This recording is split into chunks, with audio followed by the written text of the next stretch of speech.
Salut, moi c'est Soon. Aujourd'hui, les petits amis là, je vais vous montrer comment j'ai mixé ma guitare sur mon dernier son qui s'appelle Elara, disponible sur toutes les plateformes.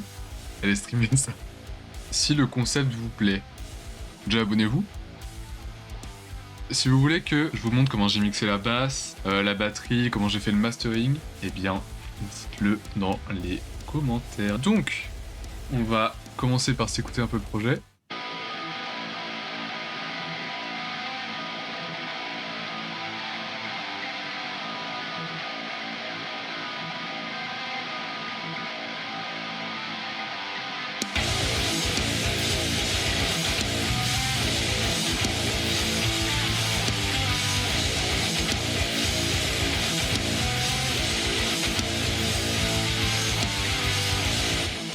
Si on prend que la guitare, ça donne ça.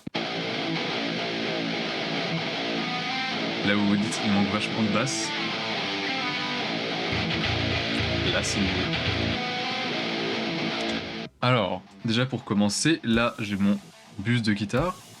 Dedans j'ai une piste mono de guitare.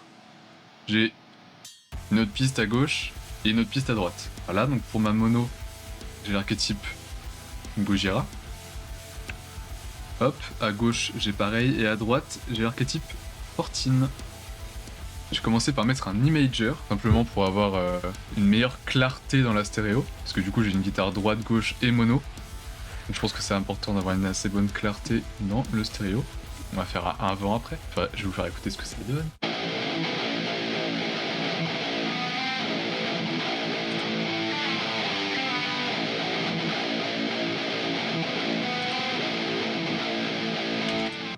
Bon, c'est subtil, hein. Ensuite, j'ai fait mon propre EQ tranquillement.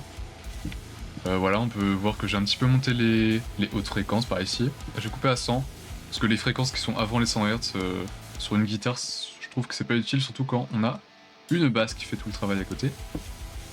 Et voilà, après c'est des petites corrections. Si on écoute avant-après.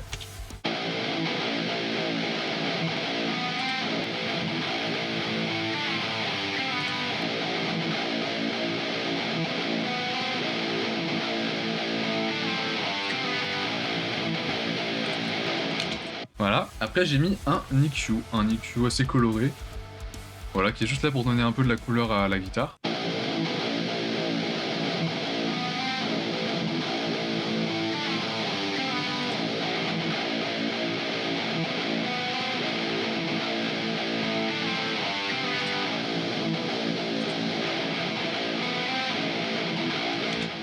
Alors ensuite ce que j'ai fait, c'est que j'ai utilisé un compresseur multiband. Ici c'est le Pro MB de chez Fab Filter encore. Alors je vais surtout compresser les basses fréquences, parce que sur une guitare super saturée comme celle-là, les basses fréquences elles ont tendance à... Les chugs notamment, les crunch, ils ont tendance à le niveau du volume a tendance à un peu trop changer. Du coup j'ai surtout travaillé sur les basses fréquences des guitares. Enfin, j'ai surtout compressé les basses fréquences en fait pour que le volume reste un peu le même quand je joue des notes aiguës ou quand je joue des trucs vraiment crunch. Si on fait un petit avant après.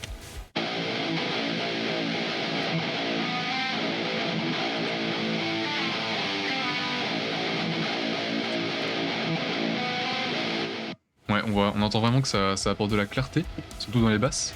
Voilà. Et enfin, pour terminer, j'ai fini avec un petit compresseur, c'est le FG Red de chez Slate Digital.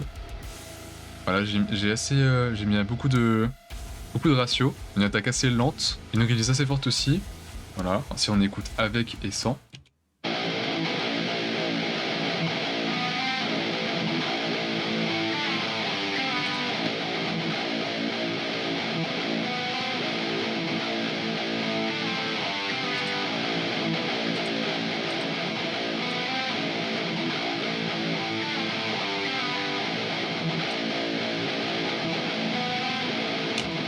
Et voilà. Et du coup, si on écoute toute la guitare avec effet et sans effet, ça donne ça. Alors là, ça va être sans effet.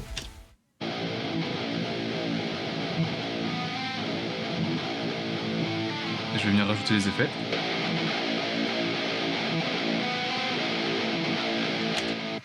Je trouve qu'elle sonne beaucoup plus claire Il y a beaucoup plus de médium et d'aigus qui ressortent. Voilà, elle est travaillée. Mais surtout, faut écouter ça en contexte. Écoutez bien la guitare. En contexte. Voilà, écoutez bien la guitare. Là, j'enlève les effets, je vais les remettre pendant le son.